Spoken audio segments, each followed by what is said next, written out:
1 Roi chapitre 2 à partir du verset 1. David approchait du moment de sa mort et il donna ses ordres à Salomon son fils en disant: Je m'en vais par le chemin de toute la terre.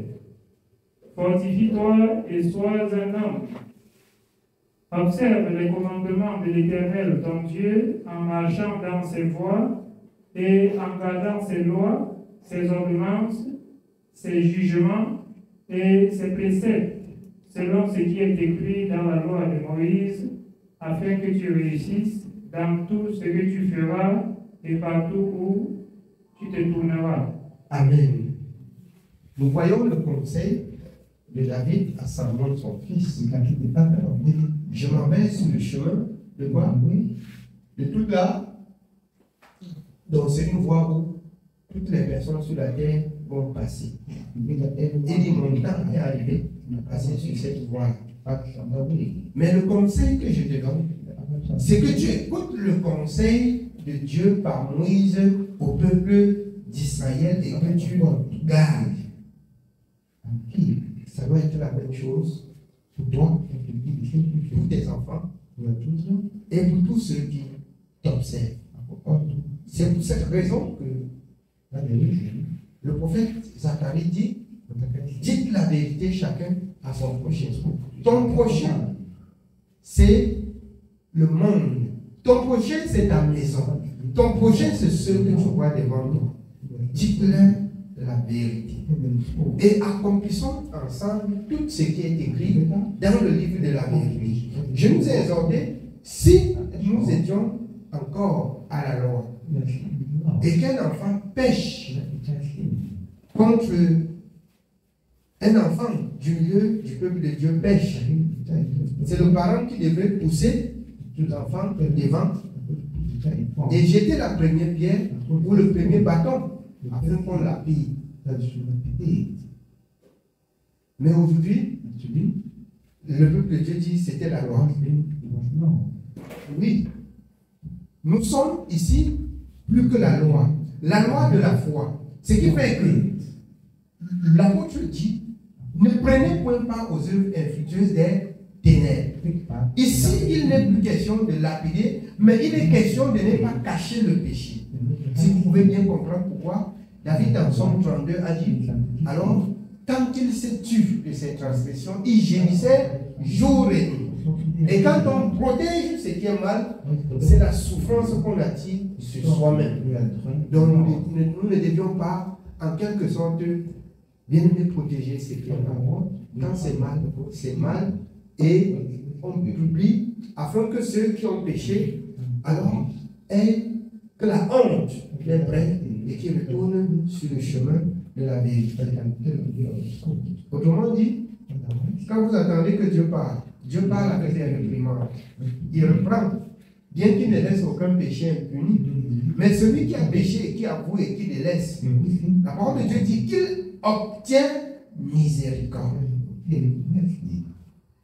C'est ainsi que tu observes ton enfant, il pêche contre Dieu, et tu lui protèges dans le péché. Tu es toi-même vendu au péché. Dieu te jugera. Et Dieu jugera lui-même ton enfant. Amen. On continue. Nous continuons au verset 4. Et afin que l'Éternel accomplisse cette parole qu'il a prononcée sur moi, si tes fils prennent garde à leur voie, en marchant avec fidélité devant moi, de tout leur cœur et de toute leur âme, tu ne manqueras jamais d'un successeur sur le trône d'Israël. Alors, afin que ta maison reste continuellement dans la crainte de l'Éternel, et qu'on ne passe pas un jour et qu'on ignore qu'on avait servi Dieu dans ta maison. Parce que la parole de Dieu reste dans ta maison, dans la vie de tes enfants. On voit que Dieu est là, que Dieu règne. Dites la vérité. Instruisez les enfants selon la voie qu'ils doivent suivre.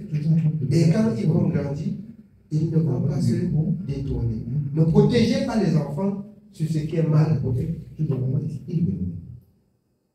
Quand même vous deviez avoir la haine de tout ce qui est mal selon Somme 101, il serait difficile que les enfants adoptent un comportement quelconque. À un moment donné, même si c'est la compagnie, ça reste libre. Ça ne vient pas jusqu'à la maison. Ça reste libre.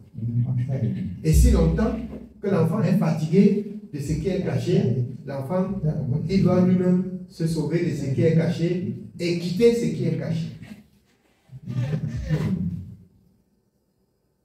Jusqu'à ce que nos enfants aient l'âge majeur. Je nous exhorte ce soir, comme David à Salomon, connaissons le Dieu que nous servons et disons aussi à nos enfants, pour que la parole de Dieu ne s'éteigne pas dans cette maison. Dieu a fait la promesse de me garder, moi le parent, et de veiller sur mes enfants. C'est la vérité, c'est une promesse. Et il dit dans le livre d'Éphésiens 6, il dit, pour l'enfant qui fait ainsi, c'est une promesse et c'est quoi? Une bénédiction maintenant. Une bénédiction. Amen. Oui, bien. Nous continuons au verset 5. Tu sais ce que m'a fait Joab, fils de Thérijah, c'est qu'il a fait un des chefs de l'armée d'Israël, à Abner, fils de Ner, et à Amasa, fils de Jéter. Il les a tués. Il a versé pendant la paix le sang de la guerre, et il a mis le sang de la guerre sur la ceinture qu'il avait au rein et sur la chaussure qu'il avait au pied. Tu agiras selon ta sagesse, et tu ne laisseras pas ses cheveux blancs descendre en paix dans le séjour des morts. Alors ici, c'était la loi. Et David dit, tu connais nos ennemis. Garde la parole de Dieu et Dieu va te donner de combattre nos ennemis jusqu'à ce que même la chevelure blanche, là, ça ne descend pas dans la tombe. Il faut qu'il meure tout petit. C'est pour dire qu'il faut qu'il meure à fleur d'âge. Il faut les combattre. Or ici, par la prophétie, à Moïse, à l'Éternel, dans Exode, vous garderez le silence cette fois-ci, et l'Éternel combattra pour vous. De même que dans la loi, il fallait garder le silence dans l'obéissance. Et quand l'Éternel t'envoie en guerre, lui-même il se charge d'être devant toi pour combattre tes ennemis. Ici, nous sommes à l'époque de la foi. Garde cette parole, fais la volonté de Dieu, enseigne cela à tes enfants, et l'Éternel sera votre Dieu, il combattra pour vous. Amen. Oui, bien. Nous sommes au verset 7. Tu traiteras avec bienveillance les fils de Barzillai de Galadite, et ils seront de ceux qui se nourriront de ta table, car ils ont agi de la même manière à mon égard en venant au-devant de moi lorsque je fuyais Absalom, ton frère. Voici, tu as près de toi Shimei, fils de Gera, Benjamite, de Bachurim. Il a prononcé contre moi des malédictions violentes le jour où j'allais à Mahanaïm. Mais il descendit à ma rencontre vers le Jourdain, et je lui jurai par l'Éternel en disant, je ne te ferai pas mourir par l'épée. Maintenant, tu ne le laisseras pas impuni, car tu es un homme sage et tu sais comment tu dois le traiter. Tu feras descendre ensanglanter ses cheveux blancs dans le séjour des morts. En conclusion, à mes enfants, comme vous me voyez marcher, vous devez marcher comme je marche. Vous voyez bien ceux qui me combattent. Vous deviez faire attention de tout cela. Parce que si tu dis la vérité, si tu prêches la parole de Dieu, les gens n'aiment pas la parole de Dieu. La parole de Dieu dit, si quelqu'un n'aime pas le Seigneur, qu'il soit anathème, c'est-à-dire qu'il soit maudit. Si quelqu'un n'aime pas le Seigneur, si quelqu'un combat le Seigneur, sache que c'est ton adversaire. Et comme nous n'avons pas pour adversaire les hommes, nous avons pour adversaire le péché. Donc nous résistons au péché des hommes qui combattent le Seigneur. Nous les résistons avec une foi ferme. Ainsi, il dit à ses enfants, regardez ceux qui nous combattent. Que le Seigneur vous donne la sagesse de bien vous conduire selon la parole que vous écoutez, selon la conduite que vous me voyez adopter. Que le Seigneur vous donne beaucoup de sagesse. Amen. C'est pour cette raison que le Seigneur dit, instruisez vos enfants. Instruisez, si vous obéissez à Dieu, instruisez vos enfants comme vous-même vous marchez. Amen. Oui, bien aimé. Au verset 10, nous continuons. David se coucha avec ses pères et il fut enterré dans la ville de David. Le temps que David régna sur Israël fut de 40 ans. À Hébron, il régna 7 ans et à Jérusalem, il régna 33 ans. Salomon s'assit sur le trône de David, son père, et son règne fut très affermi. Adonijah, fils de Haggith, alla vers Bathsheba, mère de Salomon. Elle lui dit, « Viens-tu dans des intentions paisibles ?» Il répondit, « Oui. » Et il ajouta, « J'ai un mot à te dire. » Elle dit, « Parle. » Et il dit, « Tu sais que le royaume m'appartenait et que tout Israël portait ses regards sur moi pour me faire régner. Mais la royauté a tourné et elle est échue à mon frère, parce que l'Éternel la lui a donnée. Maintenant, je te demande une chose, ne me la refuse pas. » Elle lui répondit, « Parle. » Et il dit, « Dis, je te prie, au roi Salomon, car il ne te le refusera pas, qu'il me donne pour femme Abishag, la Sunamite. » Bathsheba dit, « Bien, je parlerai pour toi au roi. » Bathsheba se rendit auprès du roi Salomon pour lui parler en faveur d'Adonijah. Le roi se leva pour aller à sa rencontre. Il se prosterna devant elle et il s'assit sur son trône. On plaça un siège pour la mère du roi et elle s'assit à sa droite. Puis elle dit, « J'ai une petite demande à te faire. Ne me la refuse pas. » Et le roi lui dit, « Demande ma mère, car je ne te refuserai pas. » Elle dit, « qu'Abishag, la Sunamite, soit donnée pour femme à Adonijah ton frère. » Le roi Salomon répondit à sa mère, « Pourquoi demandes-tu Abishag, la Sunamite, pour Adonijah? Demande donc la royauté pour lui, car il est mon frère aîné.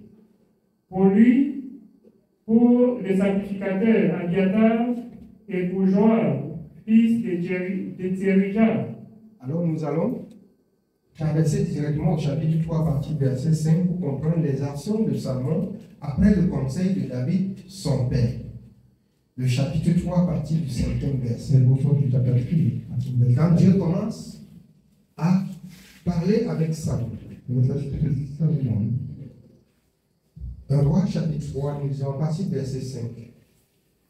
1 Roi chapitre 3, nous continuons au verset 5.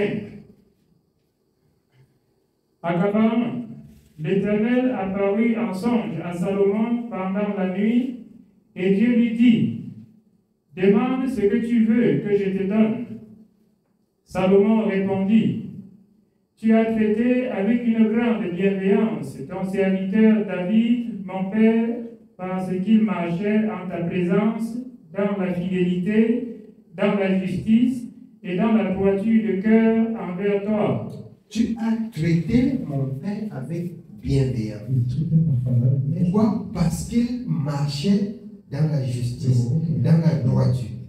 Et aujourd'hui, qu'est-ce qui peut bien pousser l'Éternel à parler à Salomon? Parce que dans le chapitre 2 que vous avez entendu, Salomon a gardé les instructions que son père lui avait confiées. Et ici, Dieu vient maintenant en songe à Gabaon. Il dit, petit garçon, demande ce que tu veux, que cela te soit accordé. Il ne rentre pas directement dans ce qu'il veut. Il dit à Dieu, tu as traité mon père avec bienveillance parce qu'il a marché devant ta présence dans la fidélité et dans la justice. Ce que nous devions comprendre et apprendre, c'est la justice de Dieu. C'est être fidèle dans ce que Dieu a dit. Pour que Dieu puisse nous parler, pour que Dieu puisse nous conduire. Il faudrait que nous-mêmes nous soyons trouvés fidèles et justes. C'est la leçon que nous devions tirer là à l'intérieur. Amen. On continue. Tu lui as conservé cette grande bienveillance et tu lui as donné un fils qui est assis sur son trône, comme on le voit aujourd'hui. Maintenant, Éternel mon Dieu, tu as fait régner ton serviteur à la place de David, mon père. Et moi, je ne suis qu'un jeune homme, je n'ai point d'expérience. Ton serviteur est au milieu d'un peuple que tu as choisi, peuple immense, qui ne peut être ni compté ni nombré à cause de sa multitude. Il porte son regard quand Dieu lui demande ce qu'il veut pour que Dieu lui donne. Il regarde, son cœur ne tremble qu'à la parole de l'Éternel. Il regarde le peuple de Dieu et il dit, voici un peuple noble. Voici un peuple noble. Dieu, Créateur, que dois-je faire? Puisque tu as donné la sagesse à mon père de diriger ce peuple, d'enseigner ce peuple, de conduire ce peuple dans la justice. Moi, je fais comment? Amen. On continue. Nous continuons au verset 9. Accorde donc à ton serviteur un cœur intelligent pour juger ton peuple, pour discerner le bien du mal. Accorde donc à ton serviteur un cœur comment? Sage. Pour faire comment? Pour juger ton peuple selon la vérité, selon la justice. Aujourd'hui, on demande à un enfant de Dieu qu'on donne quoi? Il va dire que la maison du serviteur. C'est comme ça. Il va dire que la maison du serviteur, on lui donne quoi? Il va dire le palais des tout-petits. C'est ce qu'il doit chercher. Or, la connaissance, la sagesse vaut mieux que toutes ces histoires que vous voyez sur la terre. Parce qu'elles passent. Et la parole de Dieu demeure éternellement. Tout ce qui est dans ce monde passe. Et la parole de Dieu, elle demeure éternellement. Que les enfants de Dieu s'inspirent de la vie de Salomon pour savoir ce qu'on peut bien demander à Dieu. Cherchez premièrement le royaume et la justice. Dieu a tant aimé le monde qu'il a donné son fils. Et son fils, qu'il a choisi pour nous, nous a tout dit, nous a tout donné. C'est pourquoi vous comprenez dans Colossiens, vous avez tout pleinement en lui. Tout pleinement en lui, parce qu'il n'a rien caché. Quand il dit chercher premièrement le royaume, c'est pour qu'on ne soit pas distrait sur cette terre où le mal règne. C'est pourquoi on ne convoite pas pour être distrait et pour quitter la voie de la justice, la voie de la vérité. Tout ce que vous voyez dans le monde, c'est la vanité. C'est vrai que nous avons besoin de quelques des choses dont vous voyez dans le monde, mais cela ne dépend pas de nous, de Dieu. Selon que vous allez comprendre les actions de Salomon et la bénédiction de l'Éternel. Amen. Nous continuons au verset 9. Accorde donc à ton serviteur un cœur intelligent pour juger ton peuple, pour discerner le bien du mal. Car qui pourrait juger ton peuple, ce peuple si nombreux? Cette demande de Salomon plut au Seigneur. Et Dieu lui dit, puisque c'est là ce que tu demandes, puisque tu ne demandes pour toi ni une longue vie, ni les richesses, ni la mort de tes ennemis, et que tu demandes de l'intelligence pour exercer la justice, voici, j'agirai selon ta parole. Écoutons très bien. Tu ne demandes pas la mort de tes ennemis. Même pas que Dieu te garde tous les jours en santé. Parce que c'est la pensée de certains. Or, la pensée de l'homme que Dieu a sauvé doit être calquée à l'œuvre de Dieu et au service de l'Éternel. Dans la justice et dans la vérité. Toutes les autres choses viennent après. Que ce soit la guérison, que ce soit ce que tu vas manger, quel que soit ce que tu as besoin, toutes ces choses-là sont cachées dans l'obéissance. Toutes ces choses-là restent cachées dans l'obéissance à la parole de Dieu. Puisque tu n'as demandé ni ceci, ni cela, et ni voici ce que Dieu dit. Amen. Oui, on continue. Je te donnerai un cœur sage et intelligent, de telle sorte qu'il n'y aura eu personne avant toi, et qu'on ne verra jamais personne de semblable à toi. Je te donnerai en outre ce que tu n'as pas demandé, des richesses et de la gloire, de telle sorte qu'il n'y aura pendant toute ta vie aucun roi qui soit ton pareil. Et si tu marches dans mes voies en observant mes lois et mes commandements, comme l'a fait David, ton père, je prolongerai tes jours. Donc, l'obéissance prolonge les jours de l'homme sur la terre. Si tu obéis, si tu marches, si tu observes les voies de ton père, David, voilà ce que je ferai pour toi. C'est pour cette raison-là que vous comprenez la parole, David, l'homme selon le cœur de l'Éternel. Parce qu'il a suivi, il a servi, il a honoré son Dieu. Bien qu'il soit trouvé tombé dans le péché, au même moment, il s'est humilié, il s'est enroulé, il s'est déchiré même les vêtements. C'est la repentance. Alors que très peu du milieu du peuple de l'Éternel se repentent. Parce qu'ils minimisent ce qu'ils ont posé comme action du péché. Très peu se repentent. Et très peu causent beaucoup avec Dieu, si bien qu'il y a quelque chose, ils arrivent à parler à Dieu, Dieu écoute. C'est pour cette raison que les enfants de Dieu restent misérables. C'est pour cette raison que les enfants de Dieu restent nains. Ils ne grandissent pas spirituellement. Amen. Oui, bien. Continuons au verset 15. Salomon s'éveilla, et voilà le songe.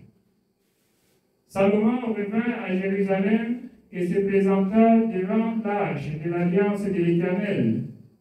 Il offrit des holocaustes et des sacrifices d'action de grâce, et il fit un festin à tous ses serviteurs. Alors 2 femmes prostituées vinrent chez le roi et se présentèrent devant lui. L'une des femmes dit, « Pardon, mon Seigneur, moi et cette femme, nous demeurions dans la même maison, et je suis accouché près d'elle, dans la maison. 3 jours après, cette femme est aussi accouchée. Nous habitions ensemble. Aucun étranger n'était avec nous dans la maison. Il n'y avait que nous 2. Le fils de cette femme est mort pendant la nuit parce qu'elle s'était couchée sur lui. Elle s'est levée au milieu de la nuit. Elle a pris mon fils à mes côtés tandis que ta servante dormait et elle l'a couché dans son sein. Et son fils qui était mort, elle l'a couché dans mon sein.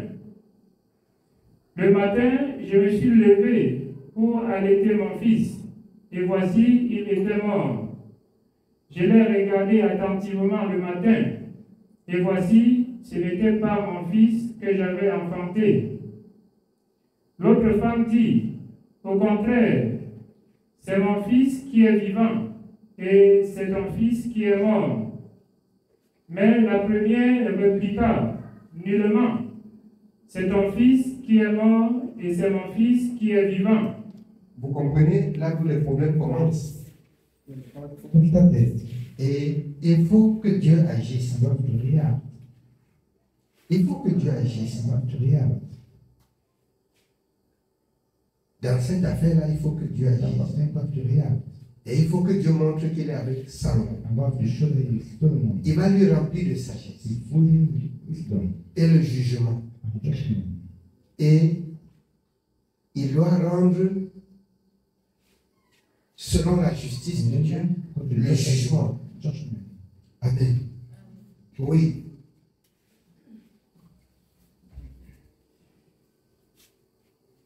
Nous continuons.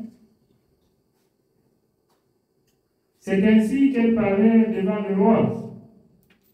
Et le fait 23. Le roi dit, l'une dit, c'est mon fils qui est vivant et c'est ton fils qui est mort. Et l'autre dit, nullement, c'est ton fils qui est mort et c'est mon fils qui est vivant. Puis il ajouta, apportez-moi une épée. On apporta une épée devant le roi. Et le roi dit, coupez en 2 l'enfant qui vit et donnez-en la moitié à l'une et la moitié à l'autre. Alors la femme dont le fils était vivant sentit ses entrailles s'émouvoir pour son fils, et elle dit au roi, ah, mon Seigneur, donnez-lui l'enfant qui vit, et ne le faites point mourir. Mais l'autre dit, il ne sera ni à moi, ni à toi. Vous comprenez la méchanceté. Vous comprenez la sagesse du roi. Vous voyez la méchanceté de la méchante. Comme ce n'est pas son enfant, il faut que personne, que comme ça reste un enfant, ni à toi, ni à moi. Si tu essaies vraiment ton enfant, tu acceptes comme Dieu. Sur la sagesse du roi, le roi voit à qui appartient l'enfant. Oui, on continue. Et le roi, prenant la parole, dit, donnez à la première l'enfant qui vit, et ne le faites point mourir. C'est elle qui est sa mère. Tout Israël a pris le jugement que le roi avait prononcé, et l'on craignit le roi, car on vit que la sagesse de Dieu était en lui pour le diriger dans ses jugements. Amen. Amen. Que Dieu nous accorde demain la sagesse pour diriger nos maisons. Servants de l'Éternel, serviteurs de l'Éternel, que Dieu nous accorde pleinement de sagesse pour diriger nos maisons, afin que nous ne cachions plus le mal, que nous ne protégeons plus le mal. Amen. Que le Seigneur nous bénisse. C'est le message de ce soir. Amen.